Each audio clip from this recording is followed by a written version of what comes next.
Today, we are going to show some important things that highlight John Rawls' principle of justice. So, let us know who is John Rawls.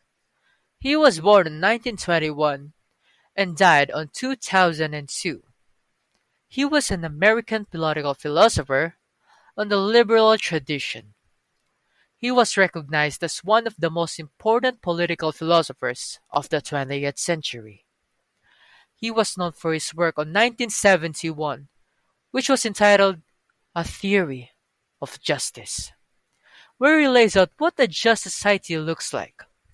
According to his theory of justice as fairness, a society of free people with equal fundamental rights and a cooperative economic system exists, while his theory of political liberalism talks about how people can use power in a democracy in a way that is not illegal.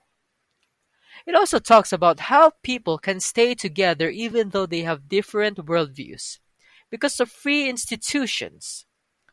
In his writings on the law of peoples, he lays out a liberal foreign policy that he hopes will make the world a more peaceful and tolerant place. In our culture, there are many injustices and unfairness. Some people have authority over others and are not treated equally. This has always been the case, even when things got worse. Nobody can claim to live in a fair and just society. To achieve a truly just and fair society, Rawls suggests John Rawls' political philosophy as a solution. John Rawls did not only see the value of liberty, but he also saw the tragedy of inequality, especially when it comes to very poor people. In John Rawls' view, it is wrong for some people to be born into a life of poverty and nursery, while others enjoy great wealth without having to do anything. Watching our society now, we believe the most critical and ongoing societal issue is the injustice that poor people face today. Many poor people have suffered injustices such as affluent people taking their rights and rich people abusing the poor. Some wealthy people believe they can have and do anything they want because impoverished people cannot sue them for the lack of funds. Also, acquiring a job with the government or any corporation is difficult for certain impoverished people, since some employers think they are uneducated or lack of abilities, even if they are not. Another example is when poor people are rarely admitted to jobs even if they are qualified because of their status, while others get hired readily without effort because they have sponsors. Lastly, one of the saddest aspects is that some people ignore the poor because they believe that impoverished people can only achieve small things, while some think they want to invest rather than serve. Inequality occurs when resources, wealth, or legal position are distributed unequally. When our access to resources or wealth is insufficient to meet our requirements, we are said to be poor. As we can see, especially in third world countries, the gap is wide and fair.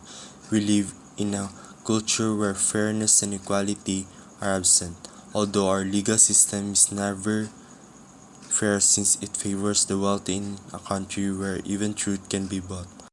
That is why John Rawls' hypothesis is used. We won't have the anti-poor difficulties that society has now when the majority of people favor affluent children. While the poor and sick die, society cares more about the newest trends than about the crumbling fair system in which the poor people work hard and the number of people who are homeless is rising.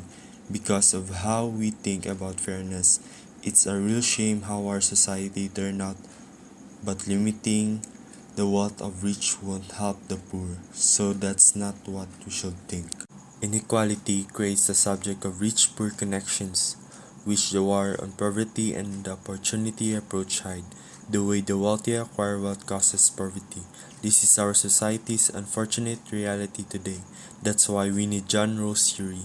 The sense of fairness and justice illustrated by John Rawls' theory will allow a society to develop since everyone's wants will be met, and the gap between the rich and poor may perhaps diminish since everyone is treated fairly and equitably. The theory goes, fair-mindedness permits us to think rationally before acting. Yes, we must address the wealth gap based on social status, but the solution is the same for all inequalities: wealth redistribution. Every parent's dream is to see their kids have better lives than they did. A few have too much while the majority have too little.